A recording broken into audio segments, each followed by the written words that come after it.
So me and Gab were talking about Glastonbury the other day, specifically the fact that we're not going and we've never been. What a shame. Not a bad lineup, eh? Arctic Monkeys, Guns N' Roses, and Elton John. Now, we've not talked about Slash on this channel in a long time. Some might say too long, an unhealthy amount of long. So today I thought we would correct that long wrong and dive into one of the most iconic guitar solos in that man's collection. It's a melodic masterpiece from Knockin' on Heaven's Door.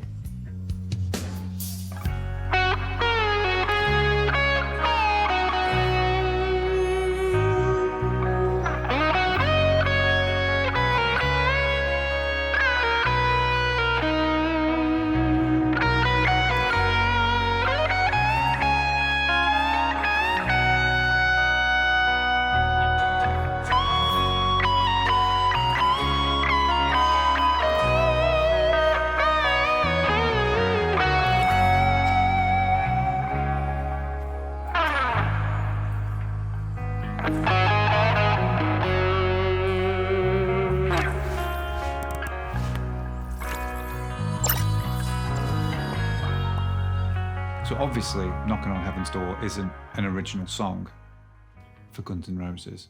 Obviously, it's an original song. Somebody wrote it, didn't they? Bob Dylan. Now, when you take a song into the studio and you're doing a modern cover of it, especially a Bob Dylan song, pressure's on, right?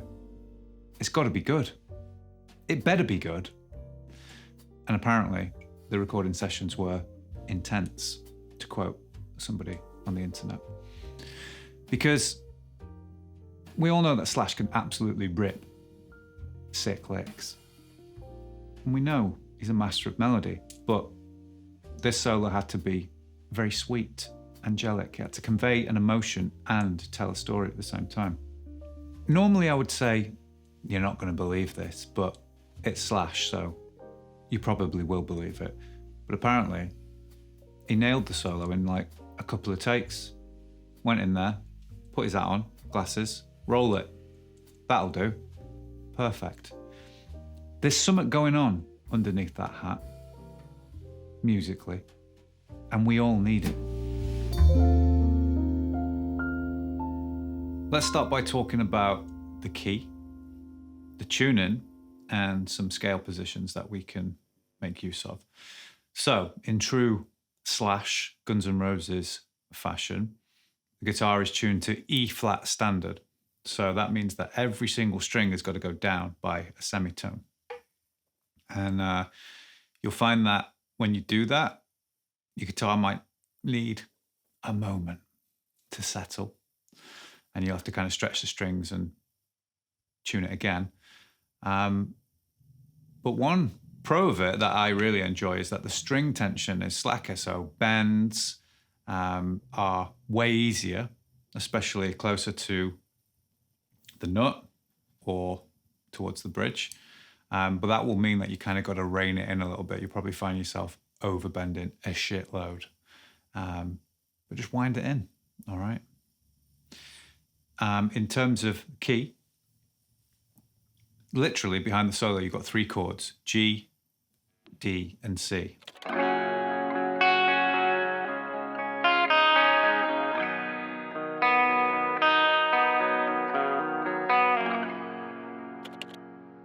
Literally a 1, 5, 4 chord progression. And that means that we're in the key of G.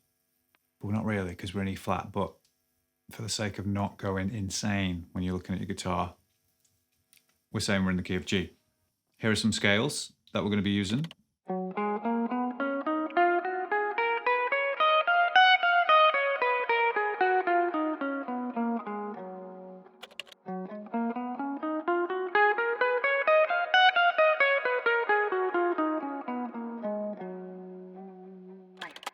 We do go a little bit higher up the fretboard to the teeny weeny tiny frets.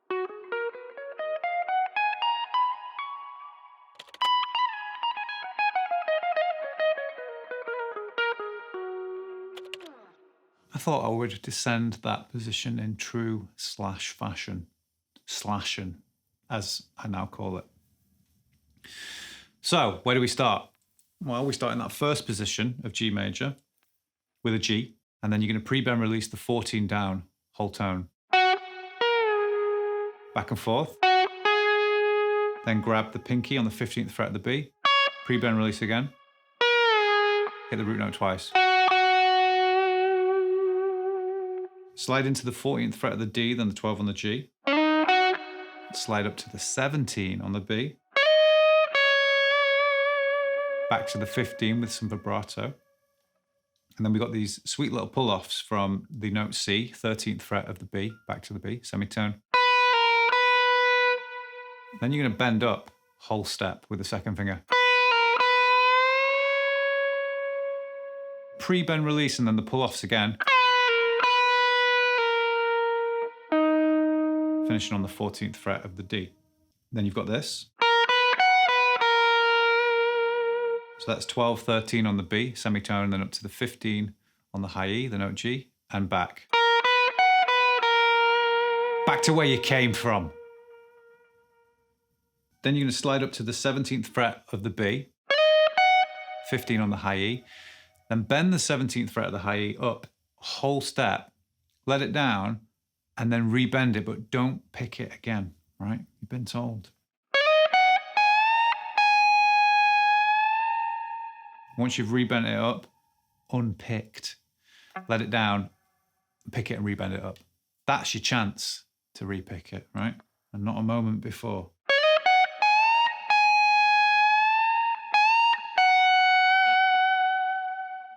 Don't put vibrato on that note like I just did, because I don't think it's present on the record, but sometimes you just get caught up in the moment.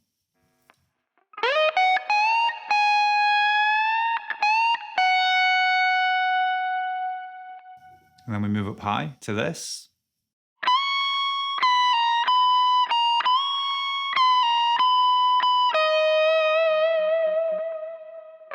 We're up to fret 20 on the high E. You're going to bend that up a whole step. Kind of let it down and do a little pull off back a semitone.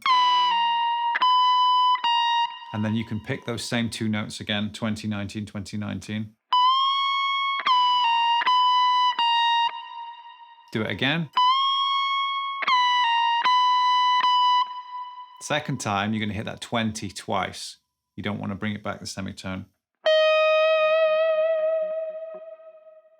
And then you're going to hit 17th fret of the B and give that some vibrato, okay?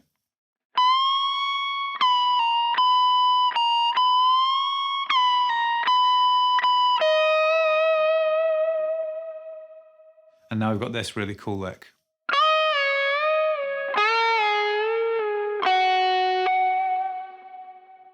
So, 15th fret of the B, whole tone bend up and down. And then you can grab your second finger on the 14th fret of the G. Same kind of thing. It actually sounds just a little bit flat here, somewhere between a whole tone and the blues note.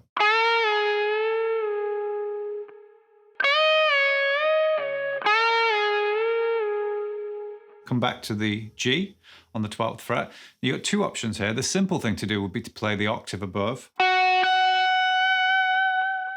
with some vibrato, but you can also do this thing with a tapped harmonic where you envision where the octave above the 12 would be, so the 24th fret, and then you're just going to play the note and then tap. Fortunately for a Les Paul, it usually lines up just in front of the neck pickup screws or pole pieces. And the quicker you get that finger on with a lighter touch, the better that's going to sound. And if you keep the index finger moving with the vibrato, you get that octave pitch with vibrato. It's a really cool thing to try. Works better on the bridge pickup than the neck pickup.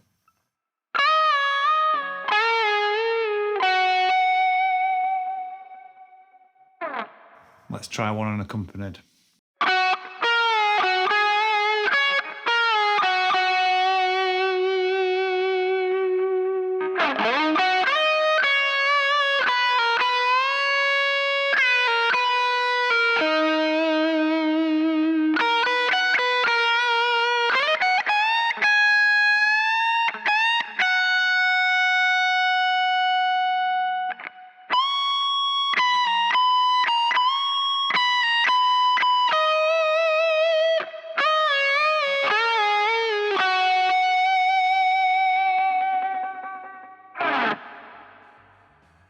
Now, in terms of personnel on that record, they had producer Mike Clink, who had worked with the likes of Whitesnake, Motley Crue, Megadeth, UFO, Jefferson Starship, Heart, the list goes on.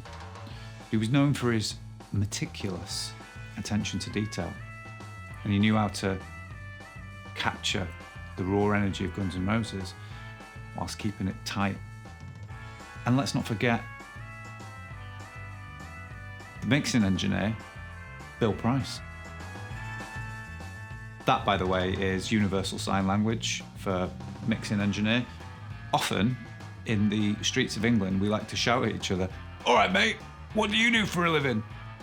And obviously because of the busy roads, it's quite hard to hear, so, "Oh, you're a mixing engineer." Yeah, so remember that because it's important information for when you're traveling and talking about what you do for a living. But yeah, Bill Price is definitely getting a mention because he's British, famous for working with the likes of Clash and Sex Pistols.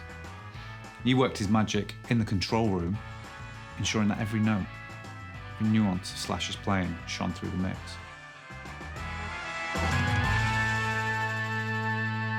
Now we're asking the question, why does this solo sound so good? And I thought we'd try something a little bit different. I think you'll find it interesting and useful. I'm going to look at the note resolution throughout the solo compared to what's going on in the chords. Now, we've only got 3 chords, G, D, and C. Now, major chords are 3 notes, we call them triads, and the intervals within them, root, major third, perfect fifth.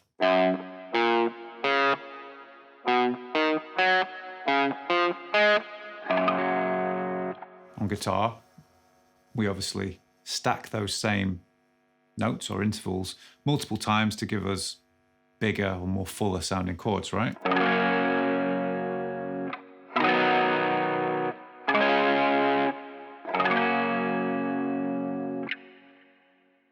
But essentially, it's 3 notes repeated.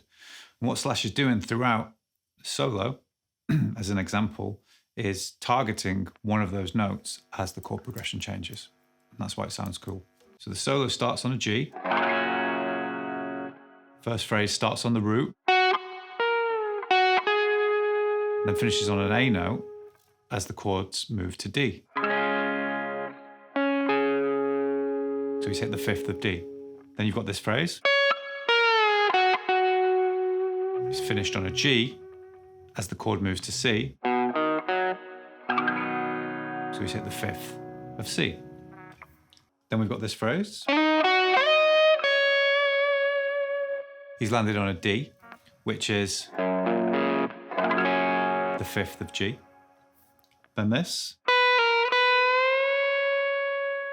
He's actually rebent up to the D note, but this time as the chords move to D.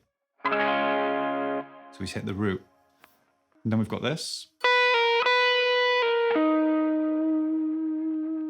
So he finishes on the note E as the chord moves to C.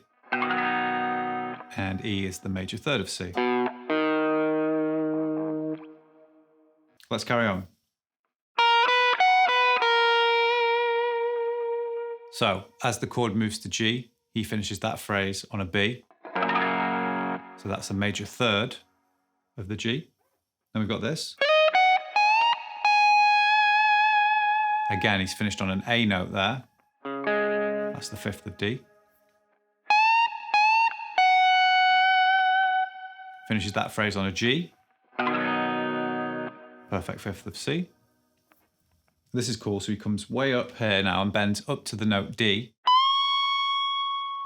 which is the 5th of G. Has another little phrase.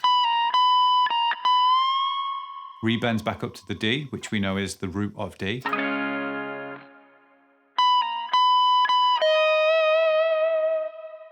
Hits an E note, major third of C, and then we've got this.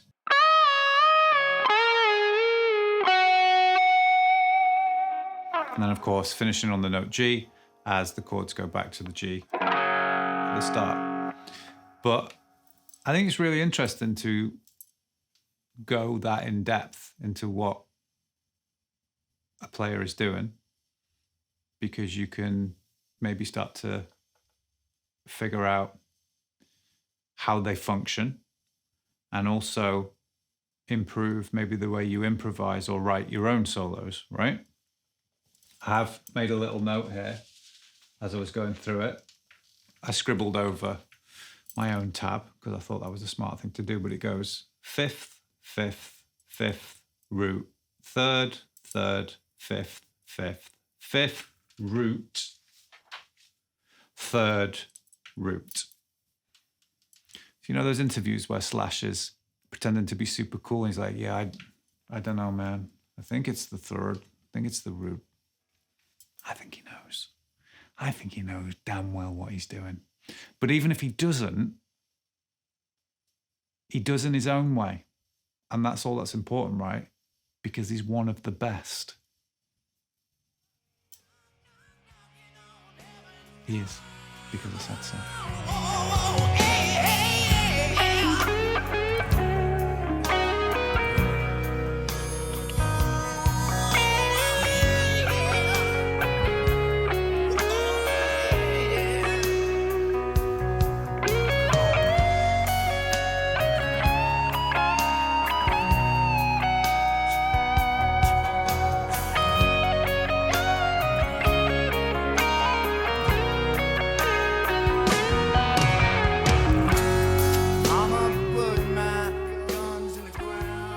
And so that is a wrap on our journey through one of the most iconic guitar solos of all time, from Knockin' on Heaven's Door. And I hope you enjoyed it. If you feel like you would like some extra learning materials, such as PDFs, backing tracks, then you can support this channel over on my Patreon. You can also DM me and ask me an abundance of questions about my personal life. But keep it clean, okay? You've been warned. Anyway, if you do make it to Glastonbury this year and you're watching them, headline, main stage, just think about me, sat at home in my slippers, watching it on iPlayer, moaning with a small whiskey and a packet of crisps from Aldi. Till next time, guys, cheers.